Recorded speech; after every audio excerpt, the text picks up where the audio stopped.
Welcome back to the channel where we are building a video game from scratch using Love2d and Lua. Yesterday we got some touch detection working for our spellcasting, which I can't preview very easily right here, but we've got spellcasting working on mobile, which is good. One thing I did realize is I need to take off. We did this test of sound for the spellcasting, so I need to find where we're doing that so I can toggle it off. If A is pressed, which is buttons, what? Hey, Prosto, what's up, dude?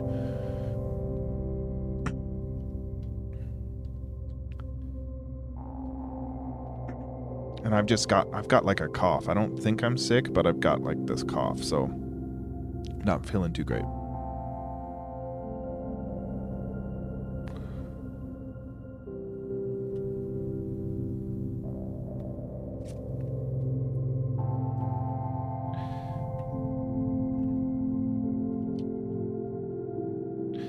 Right here, if A button's pressed, play the the A button spellcast sound, which we don't need, and then let's just make sure our kind of system is set up. So today, what's on the docket today is a inventory system. So we're gonna hopefully do some. Hey, nice job, Prosto. That's good to hear.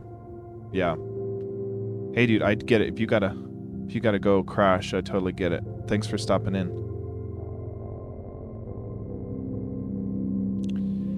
Yeah, happily we stroll along. Yeah, that's definitely a word. Yeah, actually though, yeah, happily. Yeah, like people will say like I'm happily married. Yeah, happily. Yeah, spelled a little differently, but yeah, I think it's going good. I think we're going to work on trying to get our inventory system at least kind of like a different state to kind of organize inventory. So we'll be mapping that out. We'll probably do a little mock-up in Sprite and then see if we can implement and test the different state switching to make sure we don't screw up our play state when we switch. But one last thing we need to do is come into our constants, and I'm going to set the skill factor to 4 so that when we run the game, it's a bigger, easier to see. Cool. Okay, so the idea here is we would want to hit like enter, or if start and select is the touch buttons, we need to come up with a button on keyboard. So I guess for now we'll do enter to pull up the start menu. Yeah. Hey, sounds good, Prosto. Thanks for stopping in. Have a good night. Get some rest.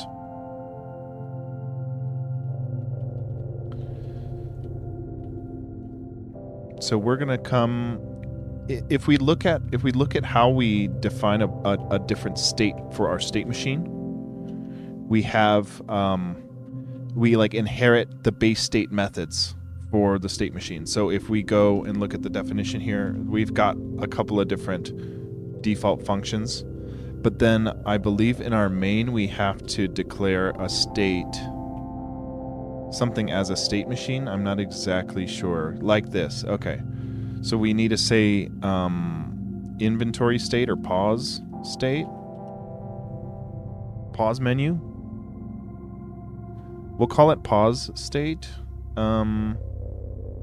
because it's when you hit start button, so that'll be our pause state. So all we got to do is tell our state machine to say, hey, return our pause state, which is a base state, inherited base state with the other methods. So let's take a look at our states. We should have base state and then play state, title screen state. So we'll make a new pause state right here. And let's see if we can do it. I'm forgetting. Let's try to do it, and then we'll compare. I think it says gets class, and then curly brace, and then includes something like this. Base state. I think it's like that.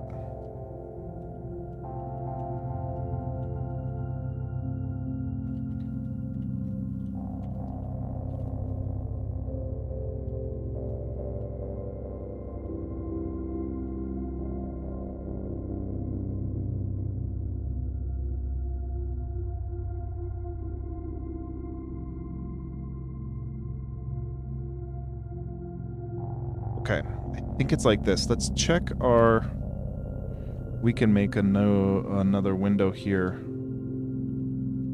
and check our other state. Let's see, play state. Okay, gets... Okay, I think we did it right. Yeah, gets class curly brace underscore underscore includes base state, and then we have the init and the update in the render. Okay. So let's the first thing we're gonna do is just say, hey, if we're in our play state, if we hit enter, go toggle our pause state, which is totally, you know, a different thing to render than our play state. So we'll come in here and say if love.key pressed, if enter was pressed, then we would want to, and how we do this is what, state machine? G state machine : change to play state. I don't exactly remember, but let's see how we change state machines or states in our state machine. Change state. So there's like a state change for the entity as well as the game. So we need to look for a game state change.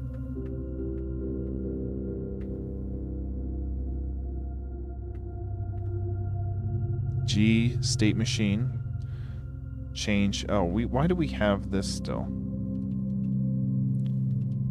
Okay, so this is in our... Okay, we have a title screen state, which we aren't even using, but it should be just like that. G state machine. So global state machine : change, run the change method given the string of whatever state machine we have, which in here is play state or title state. So when we're in here, we say play state change, and then we'll do this same thing. Oh, this is love.keyboard dot was pressed.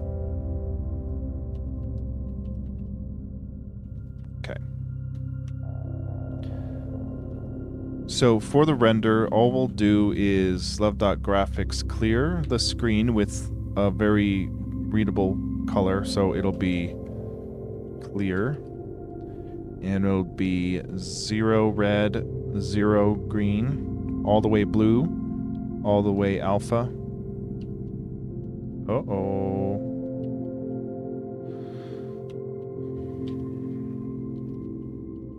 Okay, so that should be a pure blue screen. And then we need to trigger the play state or pause state from the play state. So first thing we'll do in the update, I guess, is say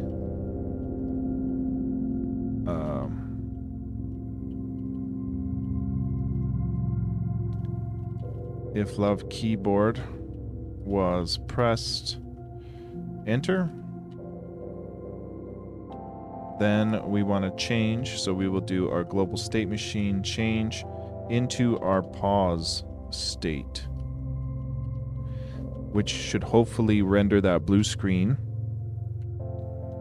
And then while we're in pause state, if we hit enter, we should change back to play state, but I don't know if that's all we need. So let's try it. Press enter. It is not changing our state. And I know there was like... both Windows and Mac kind of does things different for this. See, look at that. When I change it to return, well, let's see. What does it say when I do that? It says pause state is a nil value. Okay, so when we change pause state, this is the wrong place.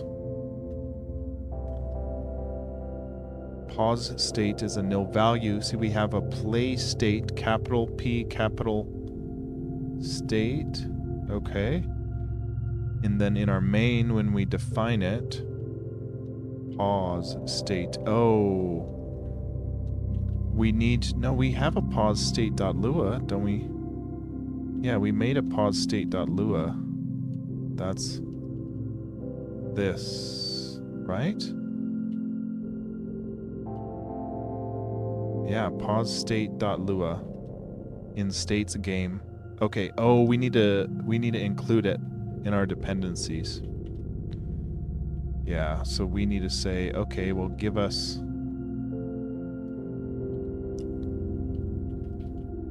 our pause state as well. Okay, let's try it. Hey, look at that. We get our blue screen. And then it looks like we can't trigger back because it's looking for an enter press when it's really a return press, which I've had conflicting stuff happen with this. I think on Mac it's enter, but on Windows it's return. Just whatever the ASCII maps to on Windows versus Mac, I think. So let's do or love.keyboard was pressed. Enter to capture the Mac option as well. Change to play state, and then we'll do the same thing in our play state. I'm going to harpoon this real quick so that we have access to it up here.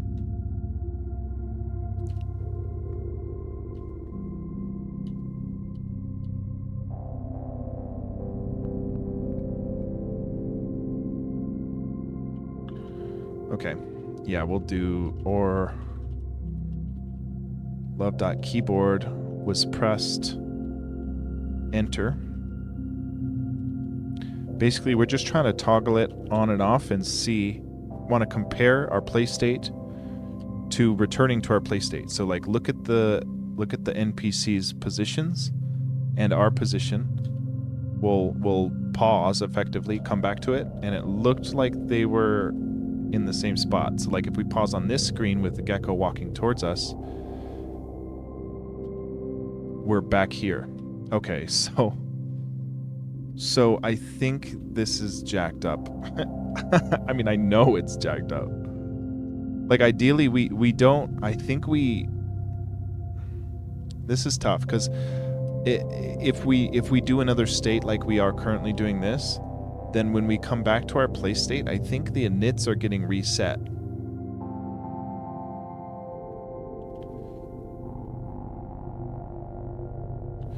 Yeah, so I think we need to take... I'm curious if we just take everything out of the init for our play state and just put it above, outside the init, if it would then take, I don't know. Let me just see if we clear out the init and just put stuff outside of the init. If it, okay, it doesn't like that.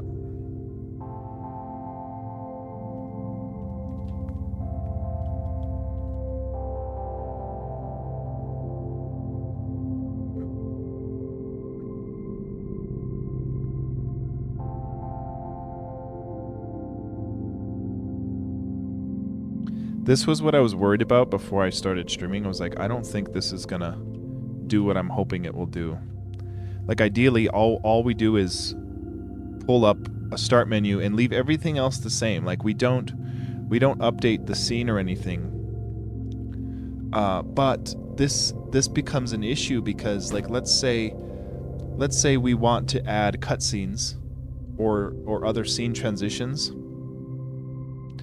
If we change from this play state and come back to it, it's always gonna default to where we init it. So we don't want this in the long term because it's not very flexible at all. All it's good at doing is bringing us to the start of our game at the the initial starting screen, but we want to kind of keep some perpetual motion being updated so that it knows what scene we're on, it knows not to reset all those inits. So can I really not just... I can't even take a player out of the init? on 29, we cannot do this in play state. Why can't it do that? Entity def's a nil value. Okay. So I guess that means once we, in our dependencies, that would mean that our play state, see, like our entities are defined after our play state. So let's take our state machine and all this stuff, and we'll just define it after all our other stuff and just see if that ceases. Okay. Map declarations needs state machine. Okay. So we need at least state machine.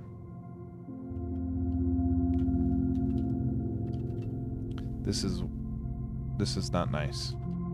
Entity needs this. Yeah, we're gonna need base state too.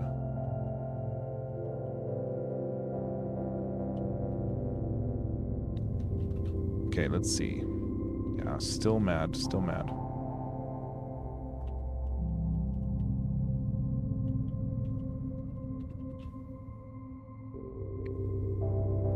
Okay. State machine 52. Enter is a nil value. So that means the state machine did not have a base state. Okay. Play state 36. Okay, so here is where... Okay. That's the first line that was actually relevant to us. Because 36 here... It's saying we don't have a self.player because the self player... Shit. I don't know how to do this. It's almost like we have to carry over... I don't think I like this way of thinking about it. Like we have to carry over the X and Y position and the current scene position and stuff. I don't think I like this idea. But it kind of makes sense for other things like, well... Because ideally we can leave... Yeah, ideally we can leave the play state and come back to the old state.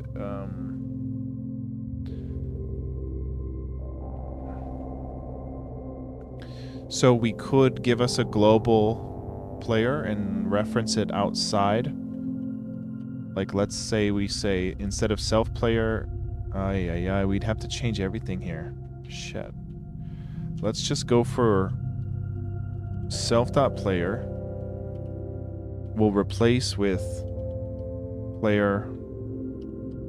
And let's just see if the player can maintain some state. So it's like now Tashio is on the right side of the screen. We'll pause. We'll come out. And I don't see us. What the Okay, so look, we're right here on the left side. Okay, we're on the left side. Okay, so our player, we can, if we change it from a, like an object that the play state has, and we pull it global, then we can modify and carry over its position. So what else would we need to carry over? We need to carry over, let's just take a look at our init and see, anything that is, anything like this, like the scene view, we don't want to reinstantiate the scene view. So like a lot of this stuff, like first of all, why is all this junk in here? Let's keep the monoson stuff in the init. That makes sense to me, but all of this stuff should be able to pull out, and it should fix a lot of our problems. Because the problem is anytime we go in the init, it's reinitializing them to be those default values, which we don't want. We want to carry over. So let's see. Hey, okay. What about other entities? Yeah, other entities are global. So this is looking okay, but what about the scene? Hey, nice. Okay, so we can trigger... Okay. That's looking right. Let's see about these entities. These should be global too, so if we pause and come back to it, yep, they're right there, but they haven't updated. Okay, that's looking right. So like if we want to switch our items, we go like, oh, switch our items, do our stuff, come back and then play. Okay. That's seeming right. I don't think I like the convention of naming our player all caps here. So let me just... I think we want player to just be called Tashio. No.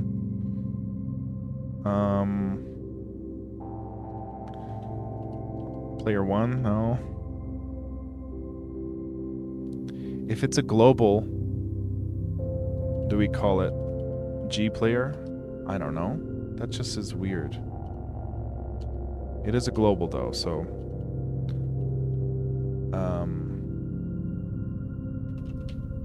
should work still. And then we can start to build out the beginnings of our inventory system now. So instead of rendering blue here, we need to render a little UI of here's your slots A and B to equip, and here's the everything you can equip, and then a little thing for your player. Let me see.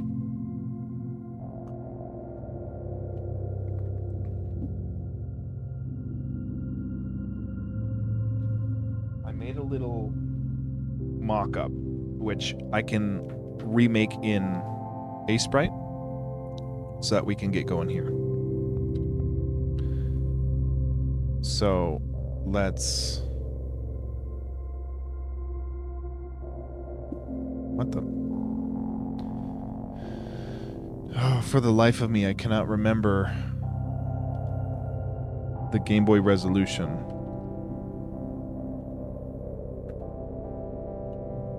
160 by 144.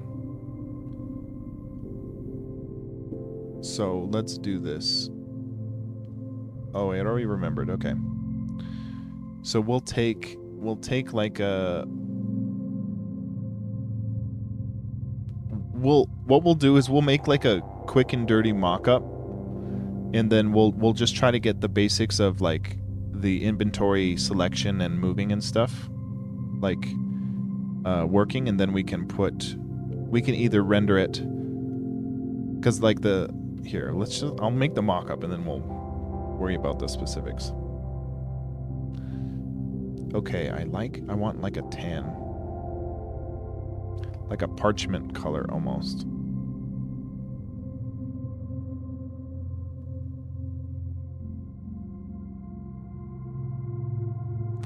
Okay. Okay, so my mock-up here has a couple of different things. It's got this sort of top section for your currently equipped items.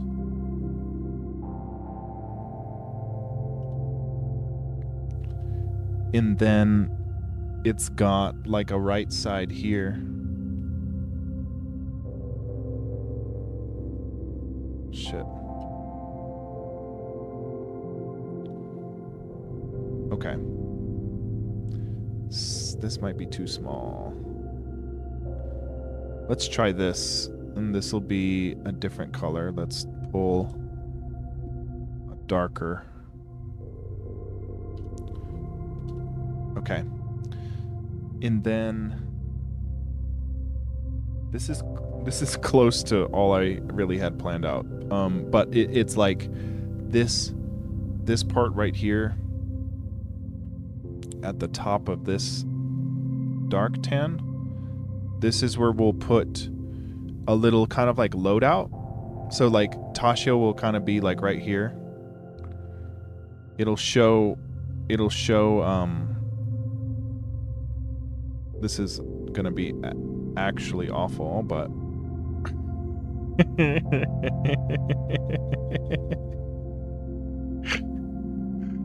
Oh god. Okay, that's Tashio. And then it'll show like the loadout of like grass or something behind him. So the idea is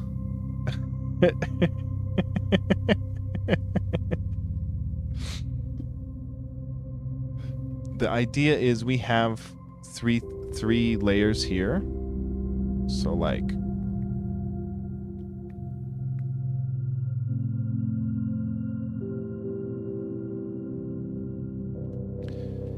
these will be like our key items that you get over the course of the game. So it'll be empty from the get-go, but then you can get, you know, as you progress, you'll get more and more. So the idea is that this top row will hold the elements that you unlock. So like, let's say the fire element is first or whatever. Let's fill that in here.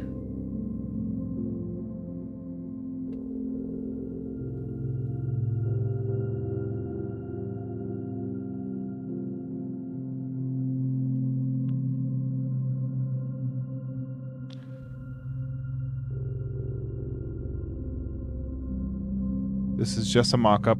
It is not meant to be correct size and everything, so let's just say that we've got a couple different elements.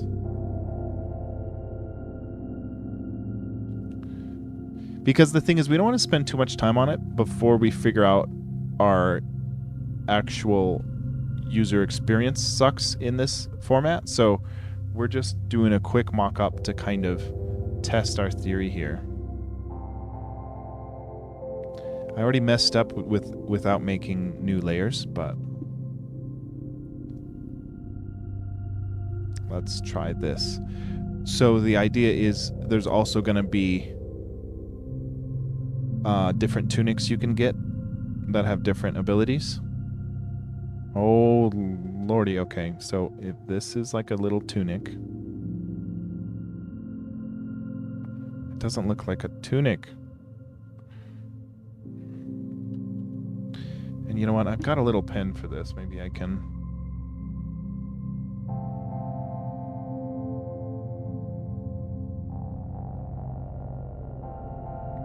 It's hard. It's very hard.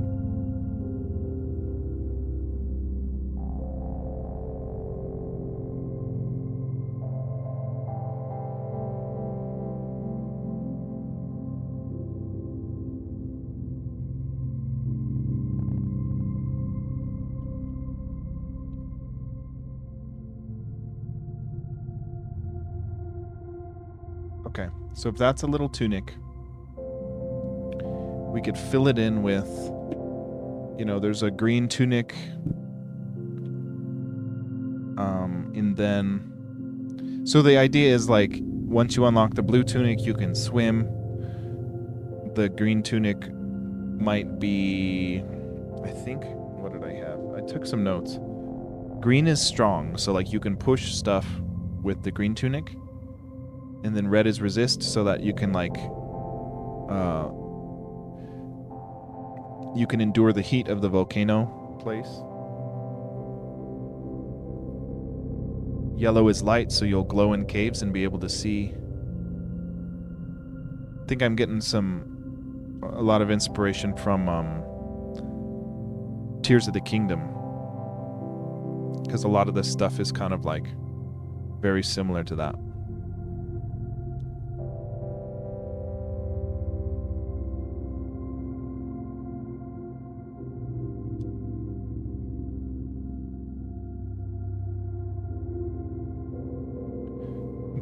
Doesn't so much look like a tunic, but that's what it's supposed to be.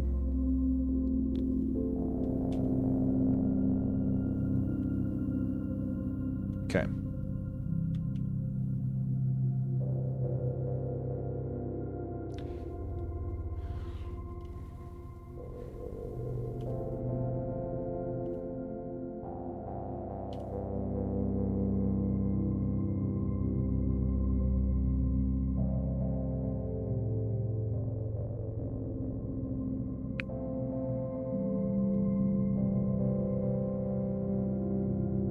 So I'm hoping today we'll be able to get like some basic selection working. but probably not, right? That's going to be tough. Let's see. So there's the tunics, and then beneath that are the tomes. So like this is like the sheet music for our musical instruments that we need to unlock. So like as you get, the first tome is like to unlock the let's see, I've got a list here.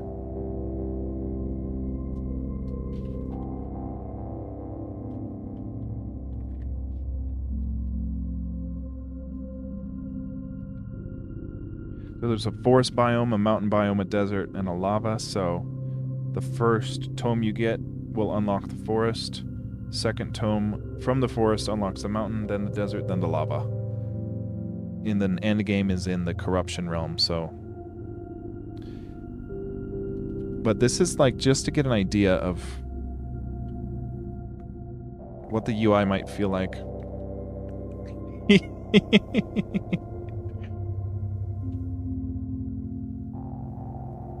Okay. So the idea is, you have slots up here. So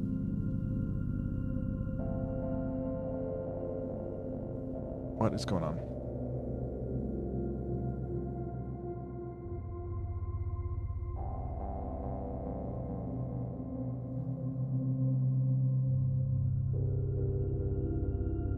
Okay. So like here's our A button.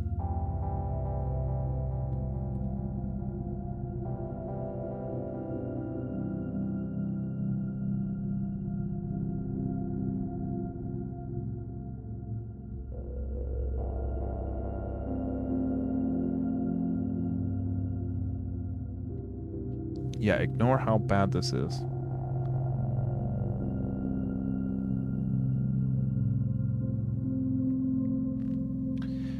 We're just trying to get the placeholder stuff on there so that we can tell whether or not the UI we're going to be building and the UX is going to actually work for it. So this is just kind of like a proof of concept.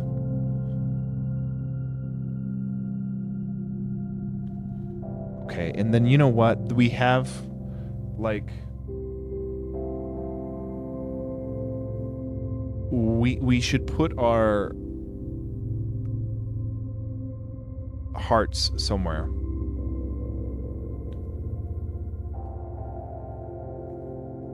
So I'm thinking maybe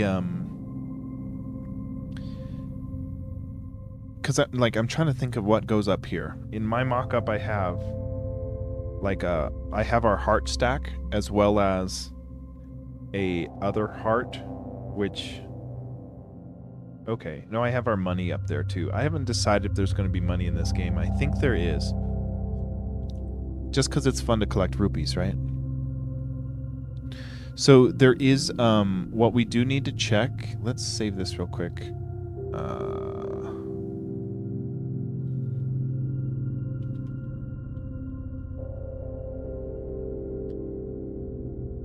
I don't know if I like saving that in the repo. Yeah, I don't think I should do that.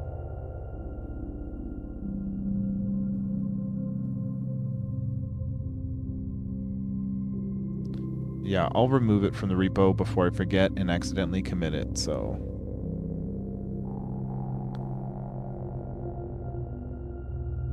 Okay.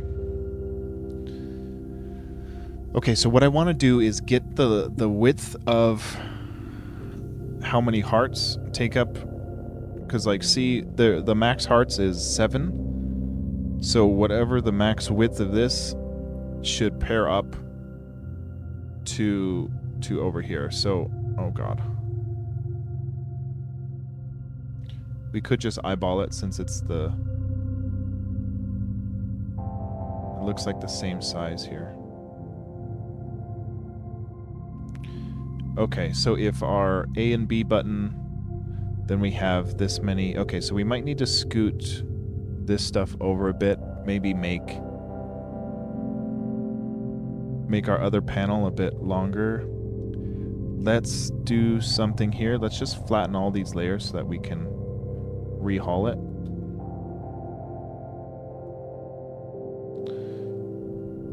So we want to scoot this stuff over just a tad.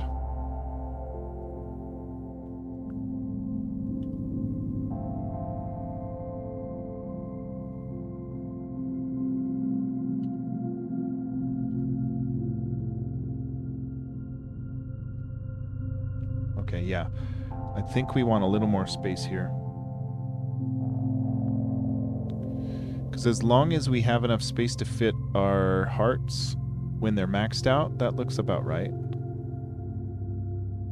So hearts will go right here.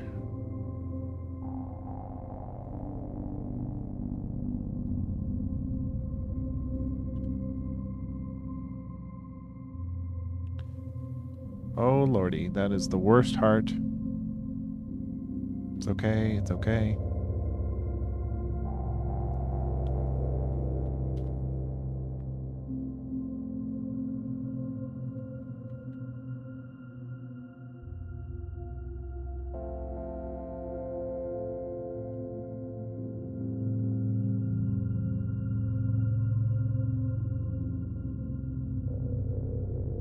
Okay, if we imagine 7 hearts fit there, and then up to 2 stacks of hearts for max.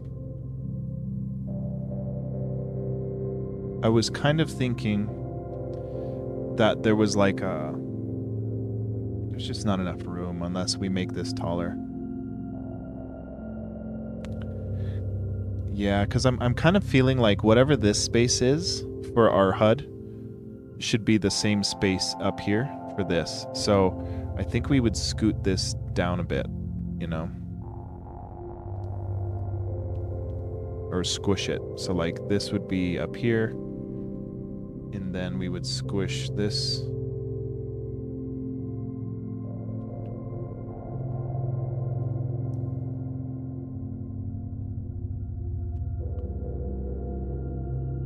Yeah, so that this is more the size of this gray spot. It should be kind of like that. Okay.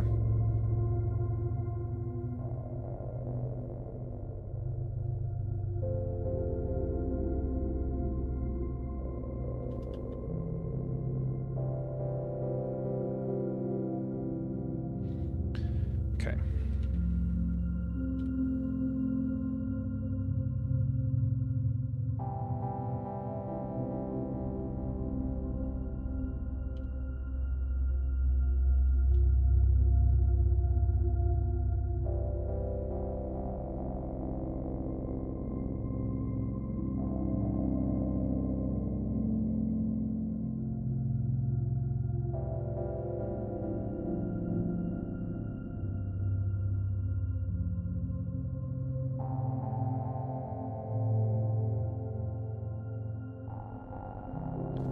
All right, we're getting somewhere.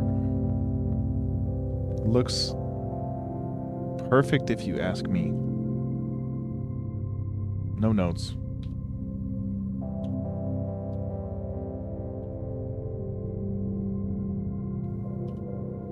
Okay. So this is our mock-up HUD.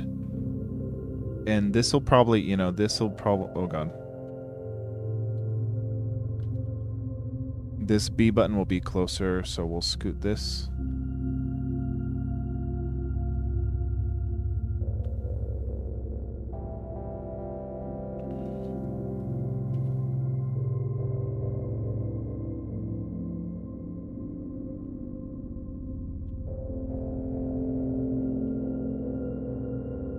Okay. So I'm thinking maybe see like what goes down here if that's... I don't think the players should take up any more space than that. That's like borderline too much space for the player to take. So like it might make sense to put our rupees right here or something. I don't know what we would put down here. There's a spot where I have for like I forget what it's called, a heart container in Link's Awakening, where it's like if you get 4 pieces of a container, then that's how you upgrade your total heart. So maybe the heart container can go down here. I also had this idea for like a corruption meter, so that you can kind of see how much more things there were to clean in the area. It's like in the biome you're at, like how corrupt the biome is. So like maybe a biome meter. I think for now we'll settle on just this. We can make some fake items to pretend to move around, but we'll have to do that in the game logic, not in the not in the mock-up, because they have to be able to move. So maybe we'll make a little mock-up as a test, like just a little like 8x8 loot and orb.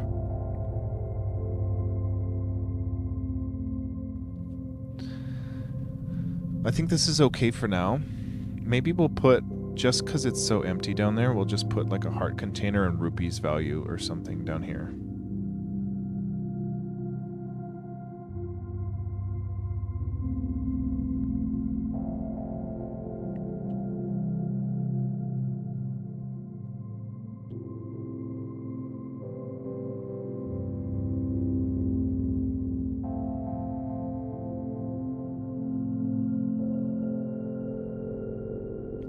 So like if you get, if you've got one heart container so far, you've got that, and then we can do rupees or whatever.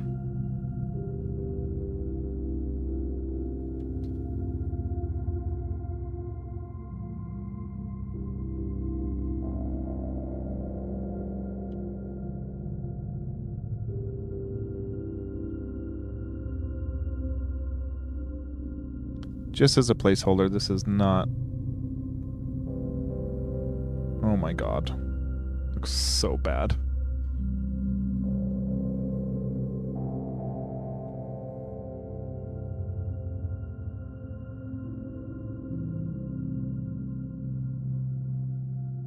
Okay. Like a fully polished game. Okay, we're going to export this as... Actually, we're going to save as a...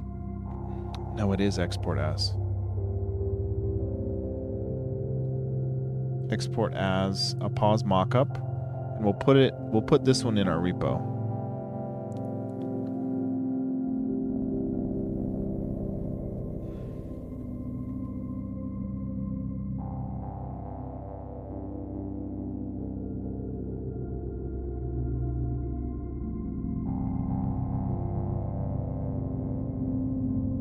And we'll save it as a PNG.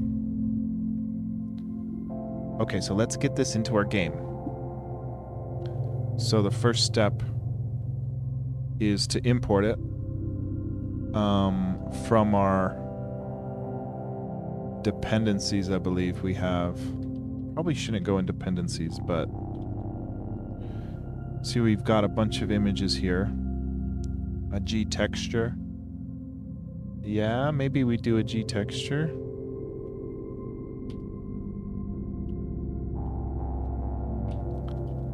pauseMockup.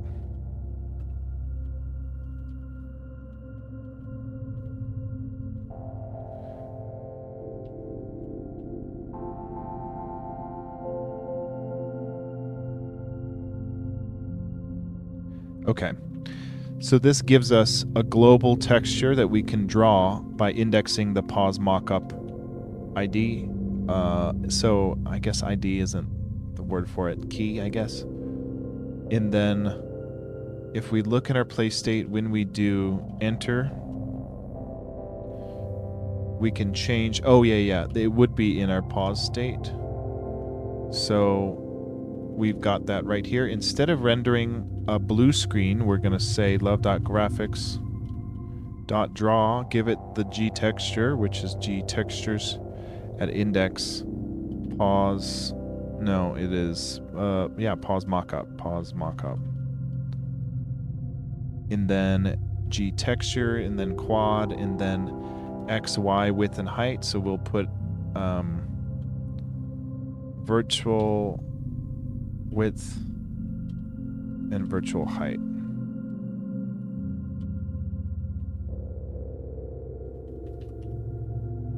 And actually, we can do, yeah, virtual width and virtual height. I think that's right. We don't need the clear anymore. So hopefully we can render this thing now when we hit, well, 79. In what function? Dependencies.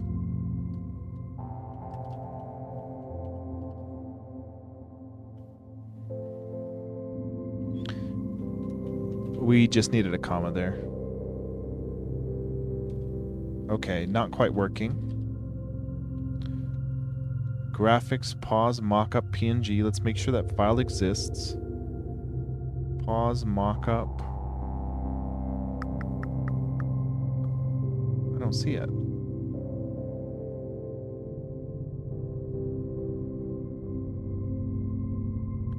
Where did we put it?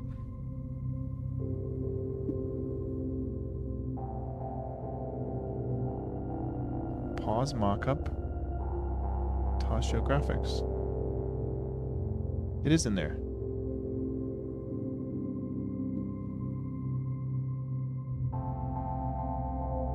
Come on.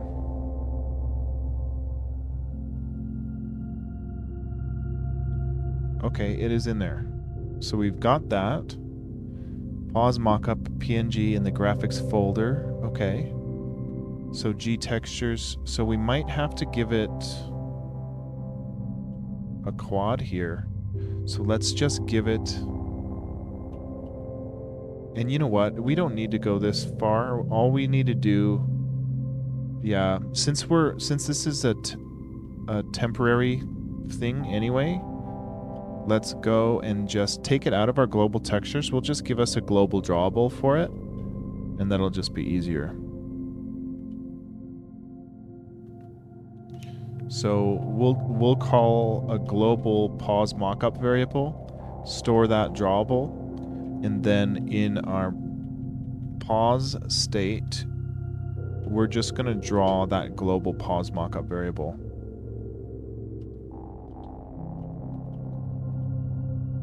Okay, let's see. Shit. And you know what? I think it was actually working. We just needed to do, I think we need to clear the screen so that you can see something. So like, I think we need to set color. Actually, I think we need to set a color to a white so that we can see stuff. But let's see. Set color white, and then we'll try. Shit, we still can't see it.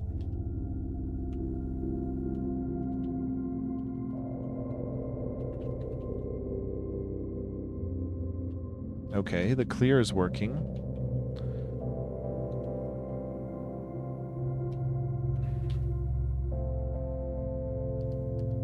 Okay, what's going on? It's just not wanting to do this. Draw, pause, mockup. XY with height. Let's make sure. Am I going crazy here?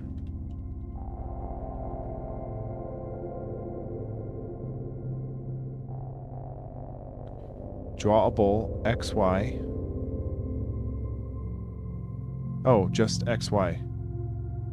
Rotate and shear X, so it's just an XY.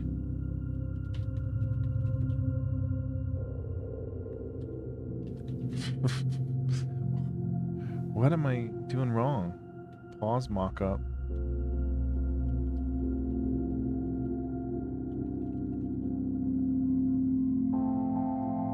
There we go. What did I do wrong there? What was so wrong about that? The clear kind of overrode it, even though it was after, or even though it was before.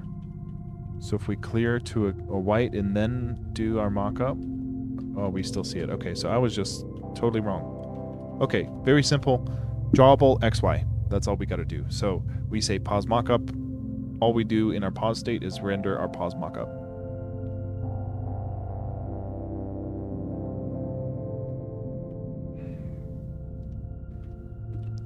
So at this point, if we're walking around and we wanted to pause, we've got a little mock-up here as a stand-in. Okay.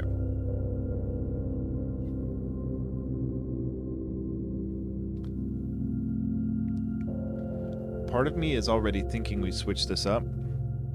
Because we have,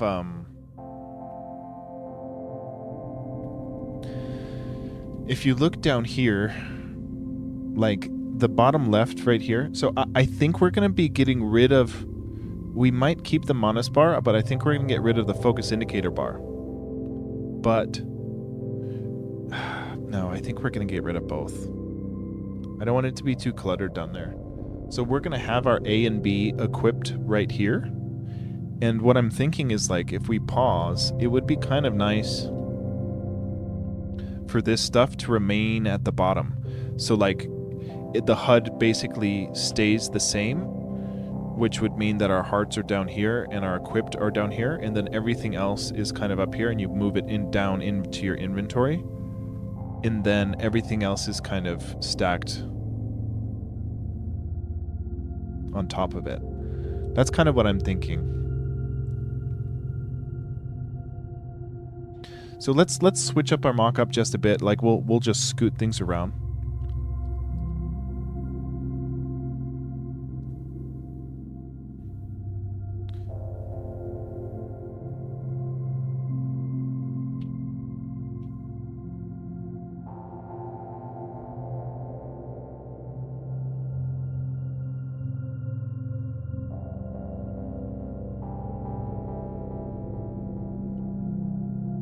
So I'm thinking more like this. But this will be the color of our already gray thing down here. It's probably not the right color, but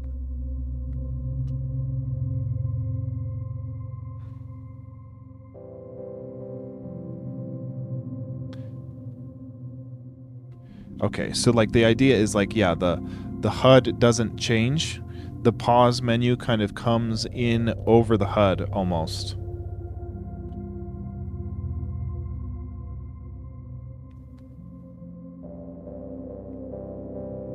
And then we'd store all of our items and stuff in this big spot. So like, just for placeholder, let's just give like little shapes of stuff.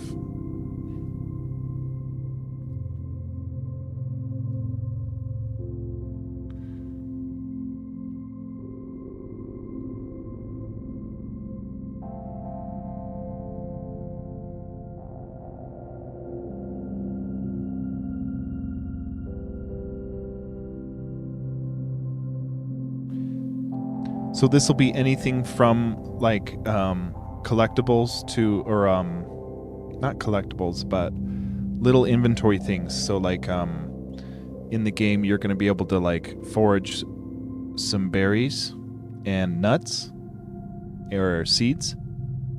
So like little things like that, where it's like little things like maybe that's a bag of seed, maybe that's a flask of water, and you might have different, you know, it's kind of like you can kind of pick and choose where they sit in the inventory. Like, you know, maybe there's 3 columns and 4 rows like this, and you can kind of pick where they go.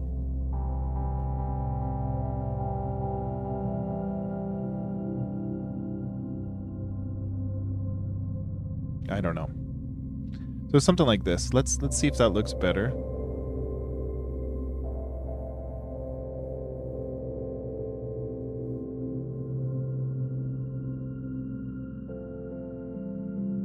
And what's cool is if we just export this, our game knows to render the pause mockup, so we should be good to just preview it.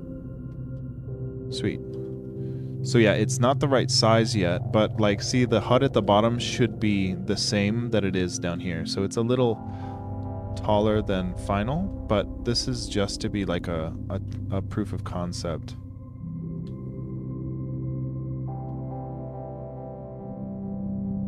Okay. So then the next step is like, we need to figure out how we want the flow to be for this menu, because I don't want it to be super tedious, right? Like,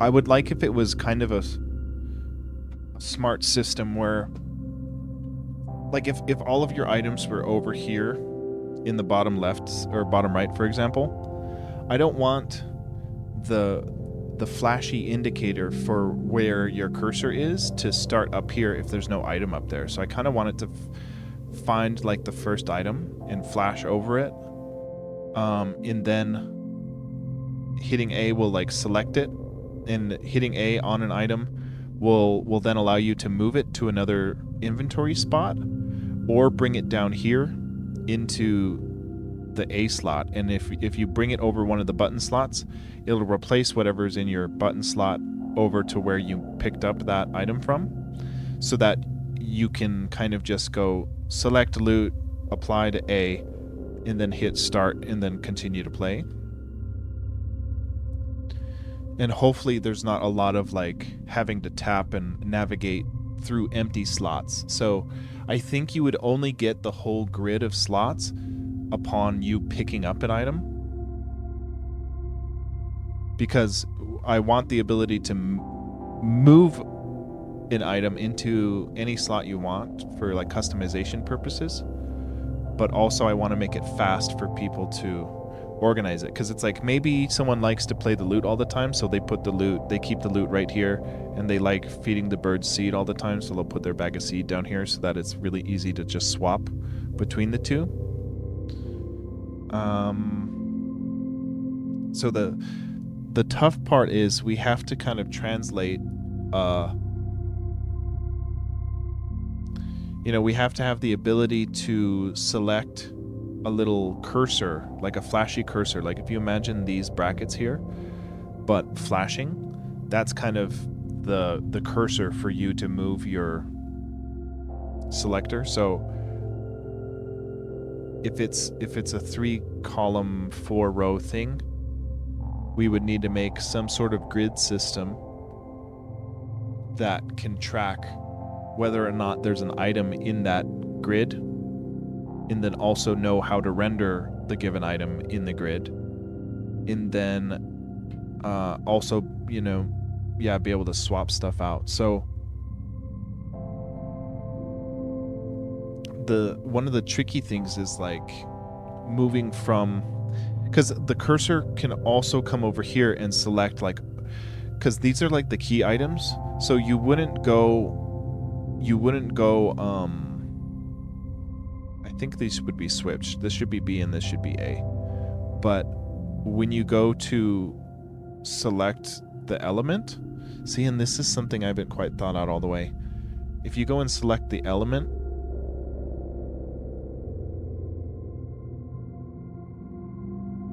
does it automatically equip to one of these slots?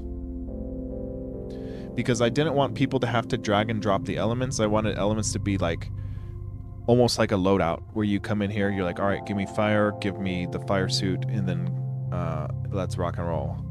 But then that kind of makes this stuff a little weird, because it would overwrite something. If you had something, it would overwrite it.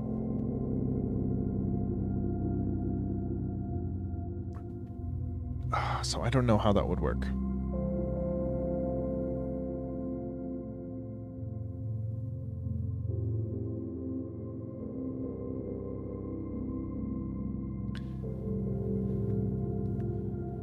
Because I don't want people to have to, like, I want the spell selecting to be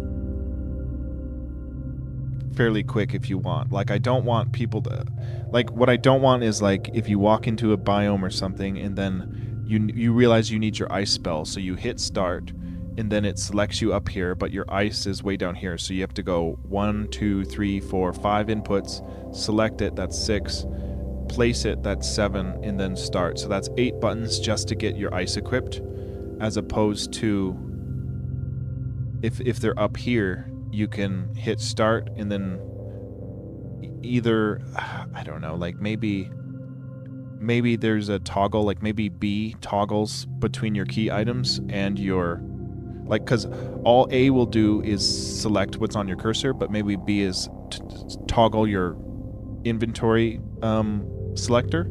So you could hit start, and then B to switch over, and then over and A to select your ice. So that's 3 buttons as opposed to 8 if you're just trying to switch spells. So I kind of like that idea of being able to switch active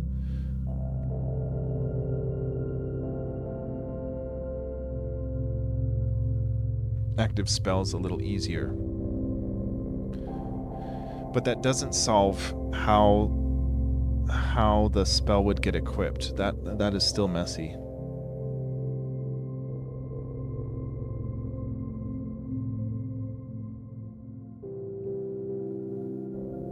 I guess what we can do is kind of, once we, like, let's say you hit start, you want to switch to ice spell. Your cursor would be over here on your first item. You'd hit B to toggle over to your key items. Then it would flash over red. You'd go over 1, hit A to select your elemental cursor, or your elemental item. Then once you hit A, it'll automatically bring you down here into which slot you want to equip it at. So if you have 2 things here, it would maybe start you off on A, and it would be blinky. And then once you hit A to confirm it, it would take whatever's in there, put it in your hand, in the cursor, and then that thing will be blinky. And any blinky thing is like, it needs a spot. So you'd need to come up here and move it into your inventory or whatever. And place it. So like, it would be an easy swap if you had, for example, fire spell in your A button here, and then you want to switch over to ice. You'd go select ice. It would bring you down to the A, flashy. You would hit A to confirm it, and then see. And I don't like the idea of the elements taking up space in your inventory, because like, so maybe if you're swapping an element for an element, it'll just swap it and it doesn't blink because you don't need to place it. It's just up here in your key items. So it'd be a little easier. And if you have no spell equipped, or if you have an empty slot in either of these, whatever you pick, it'll just assign it to your empty slot. Or no, we should probably let them choose. Shut.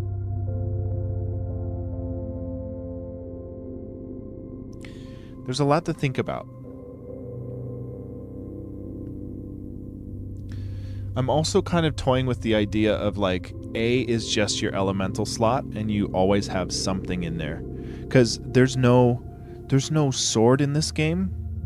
So you don't really have a way to, the sword is nice in Link's Awakening because you can fight most things with it. And it doesn't cost money to get ammo for it, right? So like, my whole idea was like, the fire spell is your basic spell cast. But I'm wanting to do things a little differently. Like I don't want fire to be effective against everything. So I've got a lot to think about for this.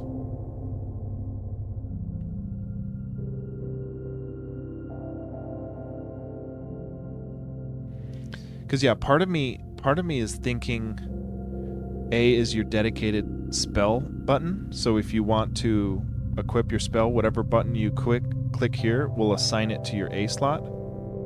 And A is always spell cast, so depending on what element you have is whatever you can cast. I don't know if I like that though, because then I don't know. I like the freedom of being able to assign it wherever, but maybe that could simplify some things, because it would make it so that you can't, if you select any one of these, we can automatically go blink it down to the bottom and be like, okay, do you want to assign it to this button? If you assign it, or just anytime you click it, it would go swap whatever's currently there for the current one. So that it'll be a little simpler if we do that way, because then anything you click on just automatically gets assigned to your item. So it's like you've got an element slot and an item slot. And then if you want to select element, you select here, select an active tome, select an active tunic, and then select whatever one item you get, whether that be a flask of water or some berries or seed, because like this game, you know, it's not a violent game. You're supposed to be like helping the ecosystem and stuff. So there's no sword. It's more like, oh, berries can feed the geckos, or seeds can feed the evil vultures or whatever. So like, it's supposed to be more like that. So I've got a lot to think about. I'll do some more thinking and see if I like this idea of element slot and item slot before we move forward, because, you know, it's a weird system to implement, and we shouldn't be implementing it before we know what it's going to look like, or before we know what we want it to do. So once I wrap my head around that, we'll be able to come back and actually work on the system.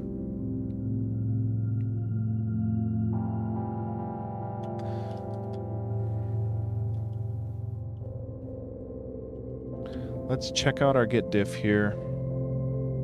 We added a new state to our state machine, a pause state.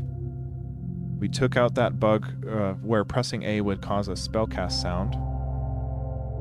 We are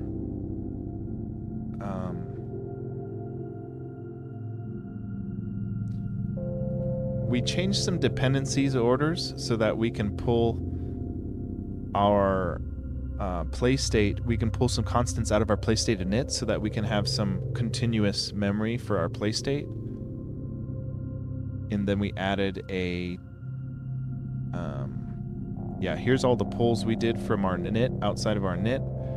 And then we also trigger a pause state upon an enter press, which we need to add the mobile touch for also. And then we changed a bunch, you know, our player is no longer referenced to our play state. It's a global player, so we named it G player. And then, yeah, the G player, this is all the G player changes. Yeah, and then we took out a state that we never use. So let's go ahead and commit and add all and commit with a message. Actually, let me just see what the status is.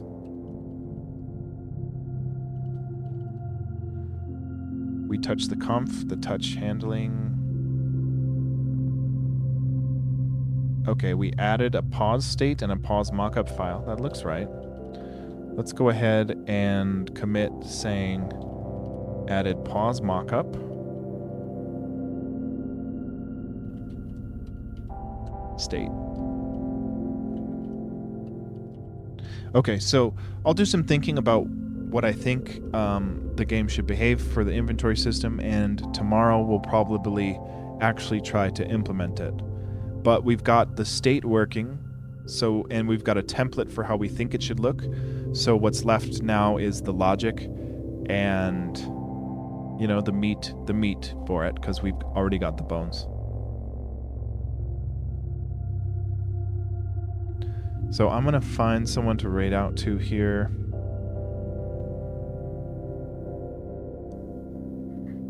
We'll just go to the old tried and true.